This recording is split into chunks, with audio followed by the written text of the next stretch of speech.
आज के इस जायजे में हम तारीख के एक ऐसे सनसनीखेज और किसी हद तक खौफनाक जियोपॉलिटिकल चेन रिएक्शन की बात करेंगे जिसने दुनिया का नक्शा ही बदल कर रख दिया।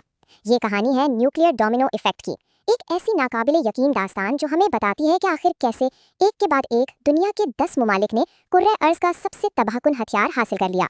तो आइए इस हैरतअंगेज सफर का आगाज करते हैं।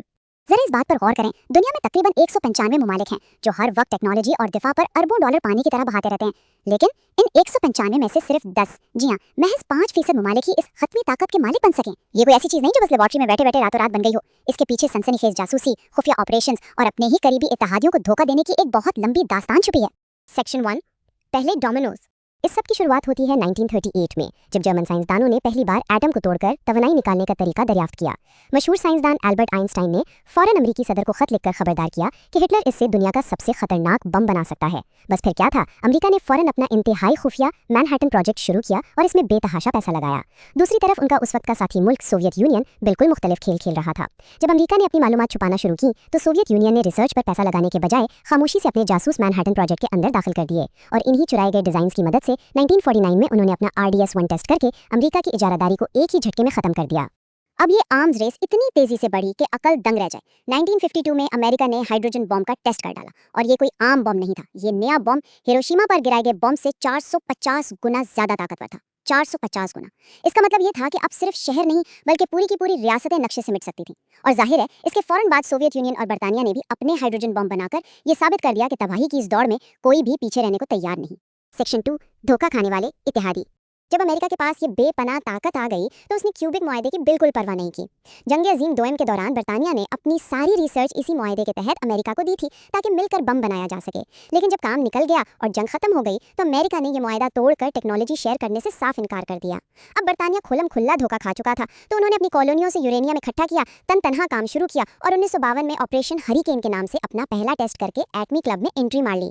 फ्रांस की कहानी में तो सीधी सुपर पावर्स की ब्लैकमेलिंग और तजलील शामिल है। 1956 के स्वेज कैनाल बहरान में जब फ्रांस और बरतानिया ने मिस्र पर हमला किया तो अमेरिका और सोवियत यूनियन ने उन पर शदीद दबाव डाला कि वो फौरन पीछे हट जाएं। सोवियत यूनियन ने तो बाकायदा एटमी हमले तक की धमकी दे दी थी। इस शदीद शर्मिंदगी ने फ्रांस को यह तल्ख सबक सिखाया कि अपनी बका के लिए उन्हें अपना दिफा खुद करना होगा और इसी दबाव के नतीजे में 1960 में उन्होंने सहारा के रेगिस्तान में अपना टेस्ट करके दुनिया को हैरान कर दिया। Section 3, Asian arms race. Asia में तो ये डोमिनो इफेक्ट यानी एक के बाद एक गिरने का सिलसिला कमाल तेजी से चला। कोरियन जंग के दौरान अमेरिकी धमकियों से तंग आकर चीन ने प्रोग्राम शुरू किया। फिर 1962 में जब इंडिया को चीन से जंग में शिकस्त हुई तो इंडिया के लिए ये बका का मसला बन गया और उन्होंने भी बम बना लिया। अब जरा सोचिए, जब इंडिया ने धमाका किया तो बिल्कुल उसी तसलसल में पाकिस्तान को भी अपने दिफा के लिए न्यूक्लियर प्रोग्राम शुरू करना पड़ा। गोया एक मुल्क का खौफ दूसरे के लिए बम बनाने का जवाब बनता चला गया। चीन के पहले टेस्ट का नाम प्रोजेक्ट 596 था और यकीन माने इस नाम के पीछे एक जबरदस्त तंज छुपा हुआ है। दरअसल शुरू में सोवियत यूनियन ने चीन की बहुत मदद की, लेकिन जून 1959 में वो अचानक चीन को अकेला छोड़कर पीछे हट गए। तो जब चीन ने तन तनहा मेहनत करके 1964 में अपना बम बनाया तो जानबूझकर उसका नाम 596 रखा, क्योंकि 59 साल 1959 को जाहिर करता था और 6 जून के महीने को। ये नाम सोवियत यूनियन के लिए एक सीधा सीधा तमाचा था कि हमने तुम्हारे बगैर ये कर दिखाया। दूसरी तरफ इंडिया की कहानी में एक अजीब सितम ज़रीफ़ी है। 1974 में इंडिया ने राजस्थान के रेगिस्तान में जो टेस्ट किया उसका खुफिया नाम था प्रोजेक्ट स्माइलिंग बुद्धा, यानी एक ऐसा हथियार जिसका मकसद बड़े पैमाने पर तबाही मचाना हो, उसे दुनिया के सबसे बड़े अमन के पैगंबर बुद्धा के नाम से जोड़ दिया गया। दुनिया को ये बताया गया कि ये एक पुरअमन न्यूक्लियर धमाका है। चूंकि ये टेक्नोलॉजी कनाडा और अमेरिका से सिविलियन मकासद के बहाने ली गई थी, इसलिए इस धमाके के बाद इन ममालिक ने सख्त नाराजगी का इजहार किया और कड़ी आलमी पाबंदियां भी लगी। सेक्शन 4, राज और अलग थलग ममालिक। अब बात करते हैं उन ममालिक की जिन्होंने बिल्कुल फिल्मी अंदाज में और सख्त तरीन आलमी दबाव के बावजूद ये सलाहियत हासिल की। अरब ममालिक के खौफ से इसराइल हर हाल में बम चाहता था, लेकिन अमेरिकी सदर जॉन एफ कैनेडी इसके सख्त खिलाफ थे। खैर, कैनेडी की मौत के बाद रास्ता साफ हुआ और 1967 में उन्होंने इंतहाई राजदारी से अपना प्रोग्राम मुकम्मल कर लिया। किसी को कानो कान खबर न होती अगर 1986 में उनके अपने एक टेक्नीशियन मोर्दखाई वानूनो ने ये राज ना खोला होता। उसके बाद मुसाद ने एक सनसनीखेज हनी ट्रैप किया। एक खातून एजेंट के जरिए उसे इटली लाया गया और वहां से अगवा करके वापस इसराइल में कैद तन्हाई में डाल दिया गया, बिल्कुल एक जासूसी फिल्म की तरह। इसी खुफिया दुनिया का एक और पुरस्कार वाकया वेला इंसिडेंट था। 1979 में अमेरिकी सैटेलाइट्स ने साउथ अफ्रीका के करीब समंदर में रोशनी के 2 बहुत बड़े और मखसूस धमाके रिकॉर्ड किए। कुदरत में कोई भी चीज़ ऐसी दोहरी चमक पैदा नहीं करती, ये सिर्फ एक न्यूक्लियर धमाके की पहचान है। माहिरीन का पुख्ता मानना है कि ये इसराइल और साउथ अफ्रीका का मुश्तरका टेस्ट था।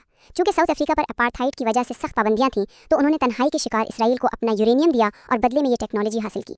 लेकिन इस पूरी तारीख में साउथ अफ्रीका की एक ऐसी मिसाल है जो कहीं और नहीं मिलती। 1990 में जब वहाँ नस्ली इम्तियाज़ का खात्मा हो रहा था तो उन्होंने एक हैरान कुन कदम उठाया। उन्होंने रज़ाकाराना तौर पर अपने बनाए हुए तमाम एटमी हथियारों को खुद ही खोलकर तबाह कर दिया। इस खतरनाक दौर से वो जिस बाइज्जत तरीके से हमेशा के लिए बाहर निकले, ऐसा कारनामा आज तक किसी और मुल्क ने सरअंजाम नहीं दिया। सेक्शन 5, द रोग प्रोलिफरेटर्स। ये वो मरहला है जहां इंतहाई हसास रियासती राज ब्लैक मार्केट की अशिया बन गए। इसकी शुरुआत डॉक्टर ए क्यू खान के नेटवर्क से हुई। हॉलैंड की एक फैसिलिटी से सेंट्रीफ्यूजेस के डिज़ाइन हासिल किए गए, जिनकी मदद से यूरेनियम खालिज किया जाता था। इन्हीं से पाकिस्तान का बम तैयार हुआ। लेकिन बात यहाँ रुकी नहीं।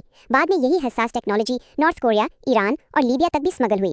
2004 में तो दुनिया इस वक्त सकते में आ गई जब एक लाइव टीवी प्रोग्राम में इस बात का बाकायदा एतराफ़ किया गया कि ये टेक्नोलॉजी आलमी ब्लैक मार्केट में फ़रोख्त की गई थी। ये तारीख की शायद सबसे खतरनाक बार्टर ट्रेड थी। नॉर्थ कोरिया के पास दूर तक मार करने वाले बेहतरीन मिसाइल तो थे, लेकिन न्यूक्लियर टेक्नोलॉजी नहीं थी। दूसरी तरफ पाकिस्तान के पास टेक्नोलॉजी आ गई थी, लेकिन जदीद मिसाइलों की कमी थी। तो उन्होंने आपस में एक इंतहाई खुफिया डील की और नूडोंग मिसाइल्स के बदले यूरेनियम अफजूदा करने वाली टेक्नोलॉजी का सीधा सीधा तबादला कर लिया गया। दोनों मुल्कों ने एक दूसरे के जरिए अपनी अपनी कमजोरियां दूर कर लीं।